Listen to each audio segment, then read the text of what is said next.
manusianya Tuhan memberkati. Jemaat yang dikasihi oleh Tuhan, memang jalan Tuhan itu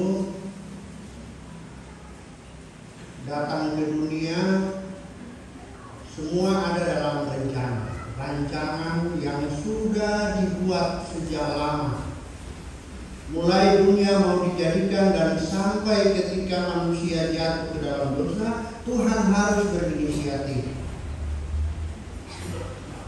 Nah, untuk mengembalikan, salah satu cara untuk mengembalikan citra manusia yang sudah jatuh ke dalam dosa, maka konsekuensinya Tuhan harus turun ke dalam dunia,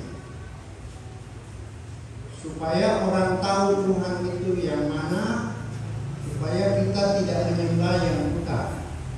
Itu tujuannya kenapa firman itu harus jadi manusia, supaya orang menyembah Tuhan, dia kenal Tuhannya yang mana.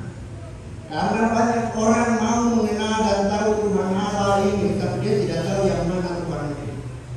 Orang Kristen tidak begitu.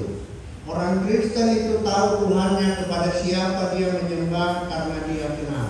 Itu bedanya. Tanya orang lain, kepercayaan lain, kamu menyembah Tuhan, yang mana menurut kamu Tuhan?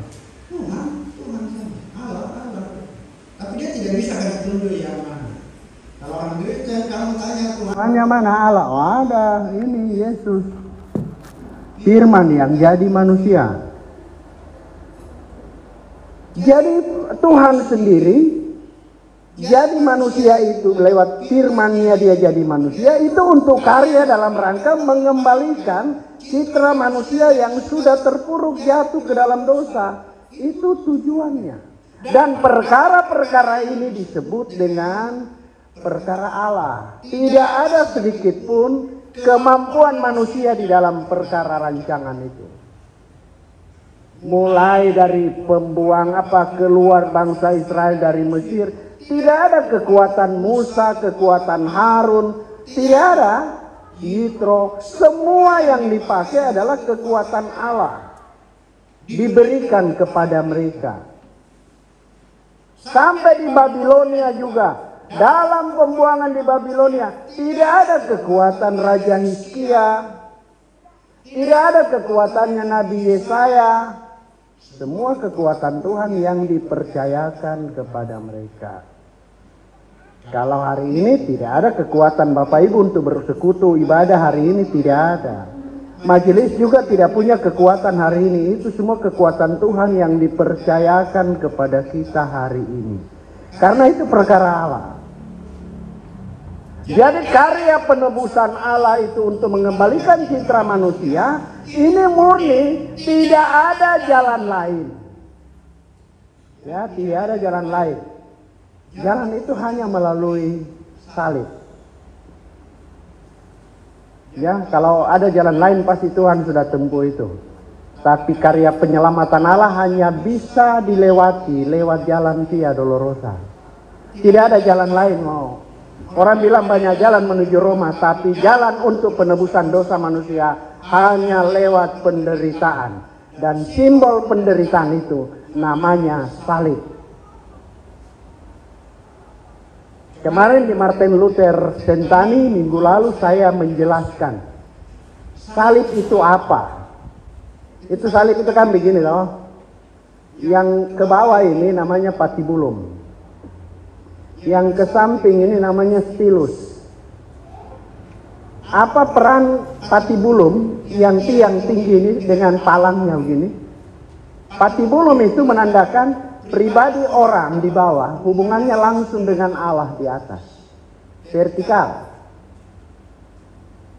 Makanya ketika Yesus mati itu, gempa bumi terjadi, pilar bait Allah terbelah dua, itu tanda tidak ada lagi orang menghadap Tuhan melalui imam. Semua langsung datang sendiri ke sana. Makanya pilar itu dibelah. Supaya setiap manusia punya hak datang di hadapan Tuhan. Inilah disimbolkan dengan namanya patibulum itu. Kalau stilus ini, itu hubungan horizontal pribadi dengan sesamanya. Jadi ukuran kita mengasihi Allah sampai di puncak ini yang vertikal hanya bisa dibuktikan dengan palang stilus ini. Hubungan dengan sesama akan memungkinkan kita tahu berapa panjang, berapa lebar, berapa dalam, tinggi hubungan kita dengan Allah. Itu ada dalam hubungan itu. Nah, di dalam perjalanan pelayanan Tuhan Yesus ini, semua yang dia lakukan itu soal perkara Allah.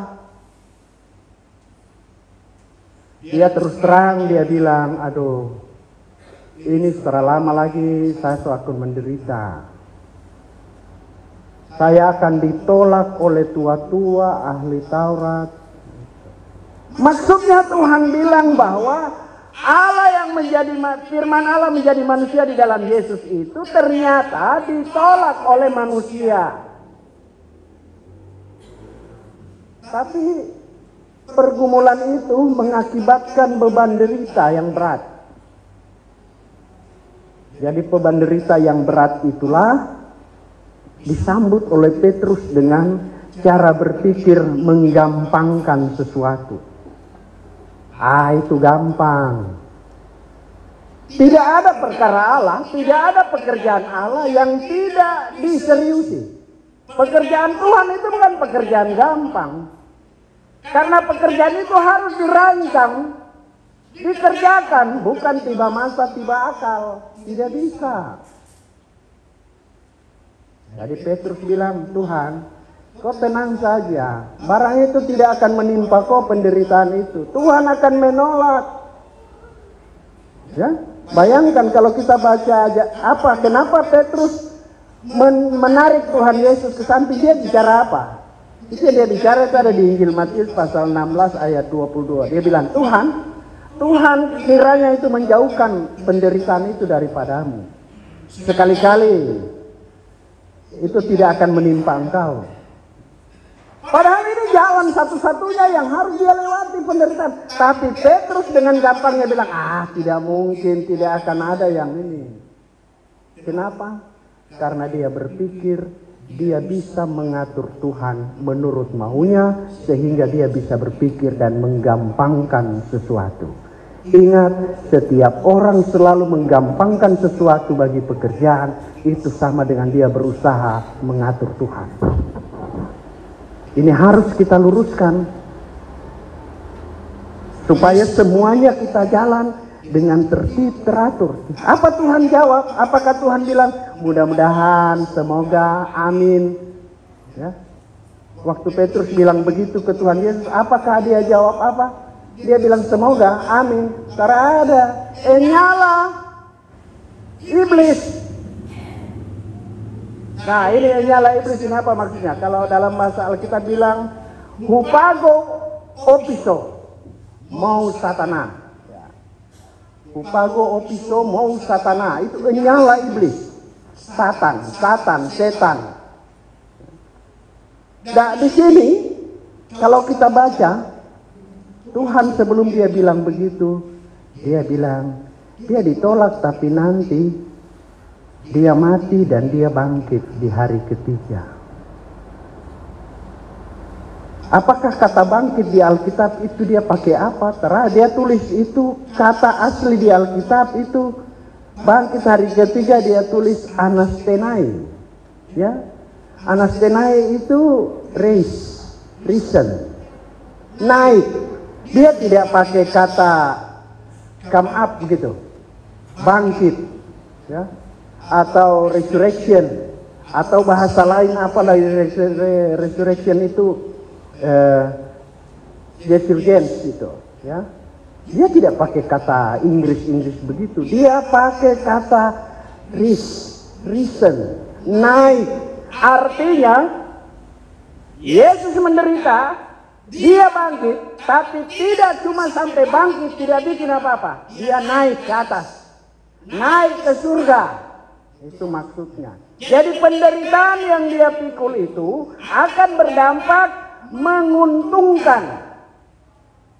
Ya, menguntungkan bagi orang yang percaya pada dia. Artinya orang yang mengikut Yesus itu kepadanya diberikan yang namanya Helios. Ini bahasa Alkitab bilang Helios itu kalau propitious ya. Kalau propitious bahasa Inggris itu biasa menguntungkan.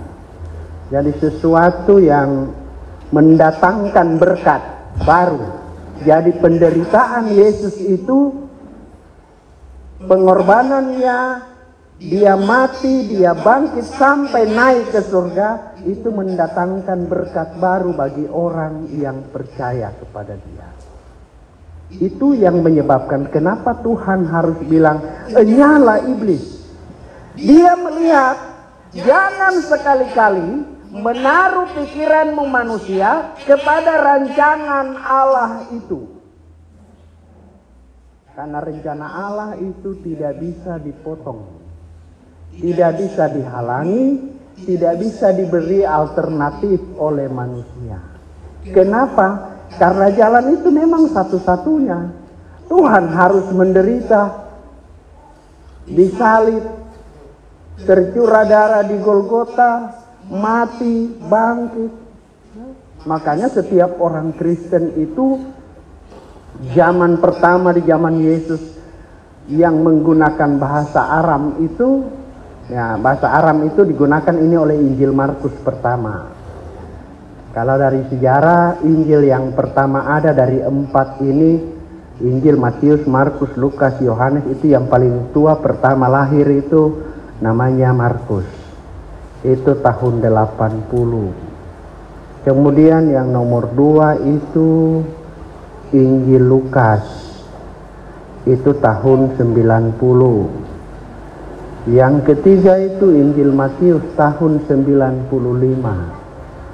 Yang terakhir itu Injil Yohanes tahun 100. Coba bayangkan, tahun 100 itu 4 Injil ini sudah ada. Ya.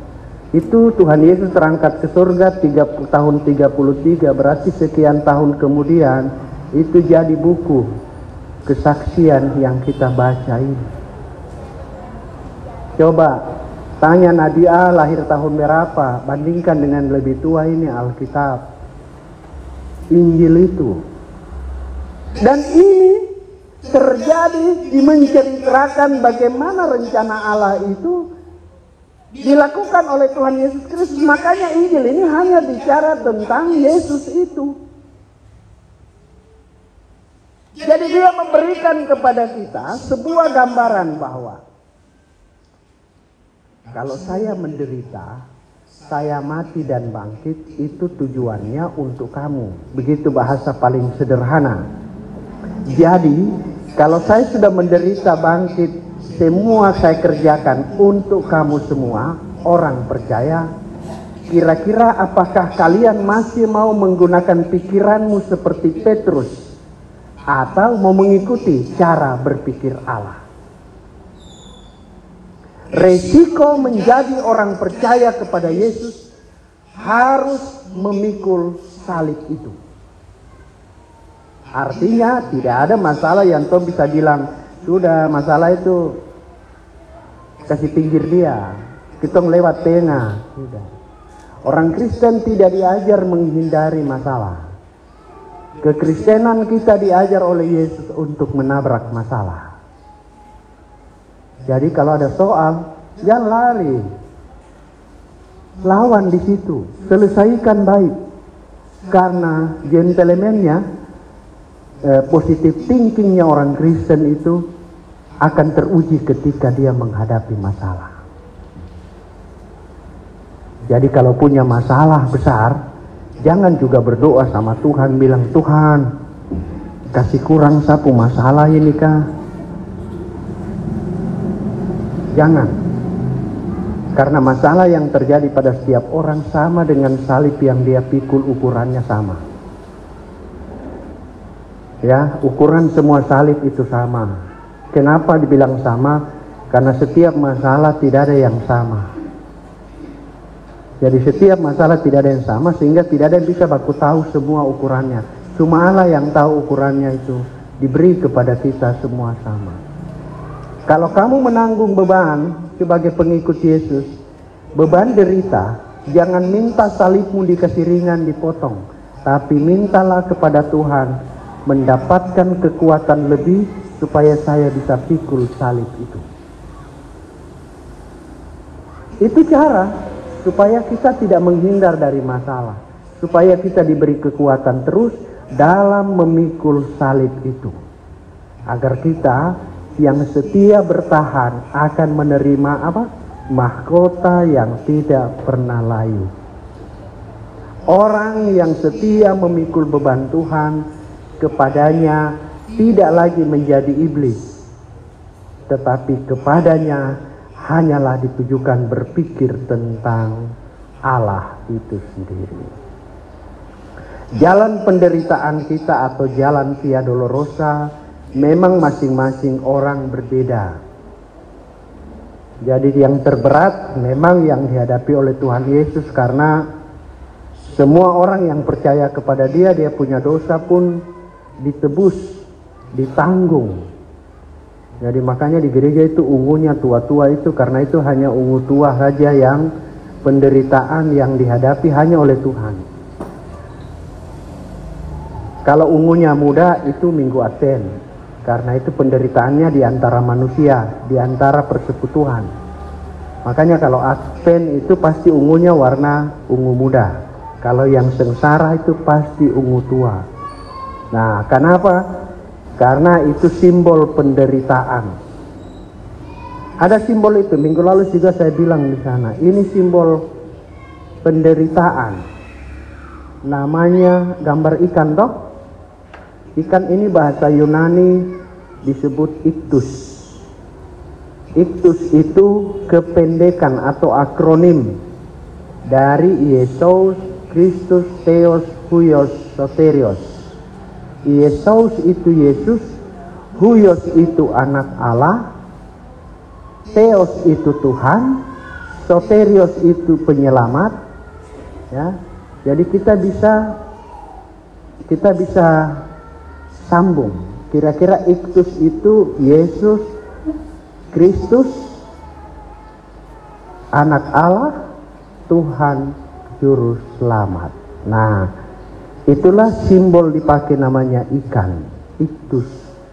Dulu orang Kristen itu kalau di waktu Yesus naik ke surga itu, orang dicari mau dibunuh, jadi orang pu simbol untuk bertemu, dong pakai sandinya namanya ikan, iktus. Jadi di pasar itu satu mulai gambar kepala ikan, nanti yang satu lihat dia tambah ekor. Oh, wartoba aku tahu, oh, tom bersaudara seiman. Begitu caranya orang bertemu untuk menghindari, lalu aku janji, tunggu sembahyang di mana? Di siapa rumah ini? Ada teman di sana, dia tunggu. Mulai 2-3 orang, lama-lama banyak. Begitu caranya mereka menghadapi penderitaan, ancaman-ancaman manusia. Itu ancaman iblis. Jadi mereka pun harus menangkal dengan cerdik seperti ular, tulus seperti merpati. Orang yang ada dan percaya pada Yesus pada zaman itu, Tuhan Yesus bilang, kalau dari versi Injil Matius itu, kamu itu Petrus bicara-bicara pikiran manusia itu, kamu menjadi batu sandungan. Batu sandungan itu kalau bahasa Yunani bilang skandalon. Skandalon ini bahasa yang paling apa ya? Yang paling dekat itu sebenarnya bukan batu sandungan, stumbling block ya. Itu balok yang bikin orang jatuh tersandung. Jadi orang yang mau menggunakan pikiran manusia dalam pekerjaan Tuhan, dia bisa menjadi batu sandungan. Jadi kalau berpikir tentang pekerjaan Allah dalam membangun jemaat, pikirkanlah itu rancangan Allah. Jangan maunya kita, karena bisa berbalik, kita justru menjadi batu sandungan bagi orang lain. Ini kita jaga. Besok kita untuk masuk minggu kerja yang baru lagi. Kita bertemu teman kerja, rutinitas kita akan kembali. Tapi ingat, penderitaan demi penderitaan akan selalu berganti. Orang bilang kesabaran menanggung penderitaan selalu punya prinsip, toh akan berlalu, toh juga akan lewat, ganti masalah yang baru. Tapi cinta kasih Tuhan, perhatian Tuhan terhadap setiap orang yang setia menanggung beban itu, dia diberikan resiko positif, yaitu sesuatu yang menguntungkan untuk dirinya menjadi berkat bagi orang lain. Mari kita pikul beban penderitaan yang bagi yang percaya pada Yesus, beban itu dipikul akan selalu menjadi ringan. Kemanapun dibawa, ingat, jangan meminta kepada Tuhan untuk mengurangi beban deritamu, tapi mintalah kepada Tuhan kekuatan untuk mampu kuat menanggung beban itu, supaya dari dalamnya ada berkat kekuatan baru untuk kita salurkan menjadi berkat bagi orang lain.